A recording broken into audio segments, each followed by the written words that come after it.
Essa aula de história de hoje é na página 187 e a 188. Na 187, nós vamos concluir o tema que nós estávamos vendo nas aulas anteriores. Cite 4 lugares que existem nas cidades e que contam um pouco as histórias delas. Então, aí pode ser qualquer cidade, tá? Não precisa ser a cidade que vocês moram, né? De onde vocês são. Vocês irão colocar 4 lugares que existem, né, nessas cidades e contam um pouco da história dessas cidades, né? Tem coisas que são comuns em todas as cidades. Por exemplo, ruas é uma coisa que conta a história da cidade e é comum em todas as cidades, né? Todas as cidades têm, tá? Então, vocês precisam colocar 4 lugares aí. E qualquer coisa, voltem lá nos textos anteriores que nós estávamos falando sobre lugares, né? Nomes e nomes de lugares. Então, todas as respostas dessa página, vocês terão que voltar lá e pesquisar. Porque as cidades têm ruas, também está lá nos textos que nós já vimos. Qual a função dos monumentos históricos numa cidade? Por exemplo, uma estátua, se tiver lá. Qual que é a função dela? O que que ela quer mostrar, né? O que esse monumento histórico traz para a gente? Escreva sobre a importância dos museus para a história e para a preservação da memória. Então, qual a importância de um museu em uma cidade? Né? Por que que eles são tão importantes? O que que eles trazem para a gente, né? Número 5.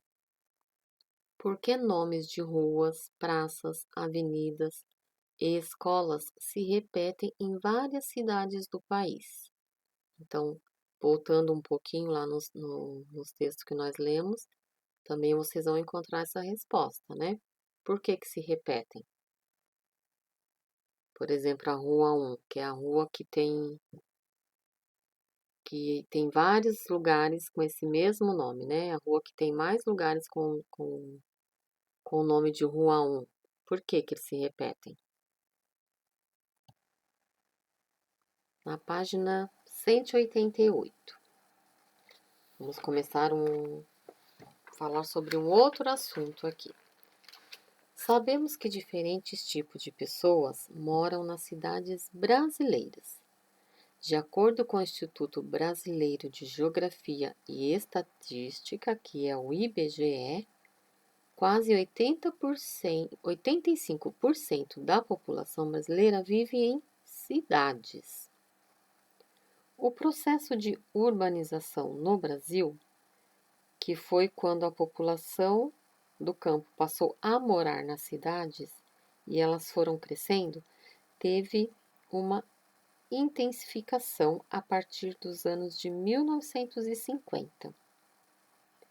Com o aumento no número de indústrias nas cidades, cada vez mais pessoas foram morar em centros urbanos.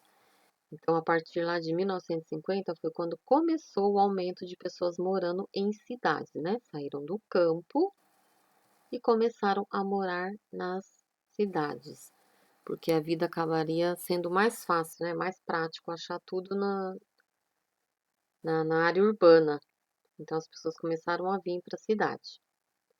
Você vive em um centro urbano ou na zona rural? Respondem para mim.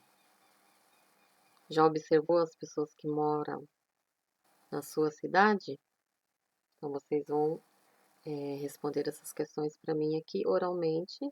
Nós vamos conversar sobre isso na aula, tá? Então, nós ficamos por aqui hoje na nossa aula de história. E esse tema urbanização, nós iremos continuar falando mais a fundo na próxima aula.